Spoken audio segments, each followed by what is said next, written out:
श्री सत्यनारायण व्रत कथा विधि प्रारंभ। जो मनुष्य श्रद्धा और भक्ति से भगवान श्री सत्यनारायण का व्रत करता है, उसके सभी दुख दूर होते हैं और जीवन में सुख समृद्धि आती है। यह व्रत किसी भी शुभ दिन, विशेषकर पूर्णिमा को किया जाता है। प्रथम अध्याय, पहली कथा।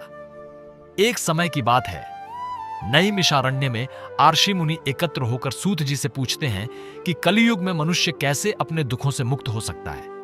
तब सूत जी कहते हैं कि जो व्यक्ति श्रद्धा से भगवान सत्यनारायण का व्रत करता है, उसकी सभी इच्छाएं पूर्ण होती हैं। एक बार भगवान विष्णु ने नारद जी से कहा कि पृथ्वी पर लोग दुखी हैं, उन्हें इस व्रत के बारे में बताओ।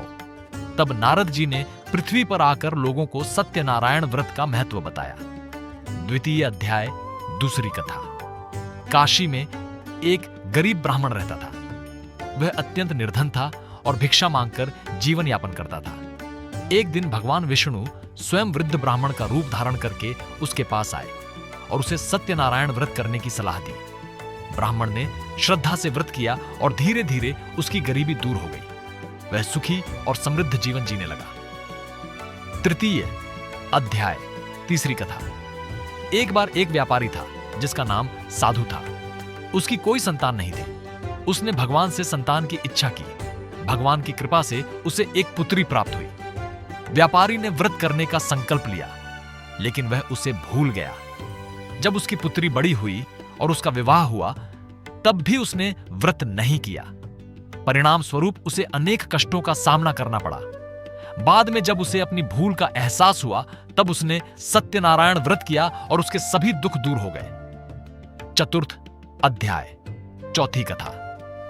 एक बार एक राजा था जिसका नाम तुंगध्वज था। वह अपने राज्य में सुखपूर्वक रहता था। एक दिन उसने कुछ लोगों को सत्यनारायण व्रत करते देखा, लेकिन उसने उनका अपमान किया और बिना प्रसाद ग्रहण किए चला गया। इसके कारण उसका सारा राज्य नष्ट हो गया। जब उसे अपनी गलती का एहसास हुआ, तब उसने व्रत किया और उसका राज्य पुनः वापस मिल गया। पंचम अध्याय, पांचवी कथा। व्यापारी साधु और उसकी पत्नी लीलावती तथा पुत्री कलावती की कथा आती है। व्यापारी व्यापार के लिए विदेश गया और उसने व्रत करने का वचन भूल गया। भगवान की कृपा से उसे अनेक कठिनाइयों का सामना करना पड़ा। उसका धन छिन गया। उसे कैद में डाल दिया गया। जब उसकी पत्नी और पुत्री ने व्रत किया और भगवान से प्रार्थना की, तब व्यापारी को मुक्ति मिली। अंत में पूरे परिवार ने मिलकर श्रद्धा से व्रत किया और सुखी जीवन बिताया। अब बताते हैं आपको इस व्रत का महत्व।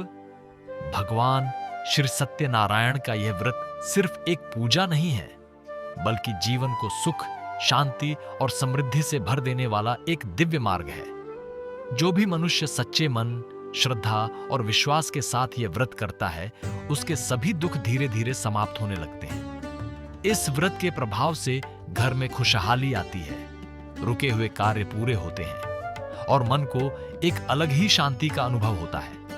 कहा जाता है कि जहां सत्यनारायण भगवान की कथा होती है, वहां स्वयं भगवान की कृपा बरसती है। अब जानते हैं इस व्रत को करने की विधि। सबसे पहले प्रातःकाल स्नान करके स्वच्छ वस्त्र धारण करें। फिर पूजा स्थान को साफ करके एक पवित्र चौकी पर भगवान श्री सत्यनारायण का चित्र या मूर्ति स्थापित करें। इसके बाद कलश स्थापित करें और भगवान को फूल, फल, पंचामृत, तुलसी दल और प्रसाद अर्पित करें। फिर श्रद्धा से भगवान की कथा सुने या पढ़ें। कथा के बाद आरती करें और अंत में सभी लोगों में प्रसाद बांटें। इस प्रकार जो भी व्यक्ति श्रद्धा और विश्वास के साथ यह व्रत करता है, उसके जीवन में सुख, शांति और समृद्धि अवश्य आती है। श्री सत्यनारायण भगवान की जय।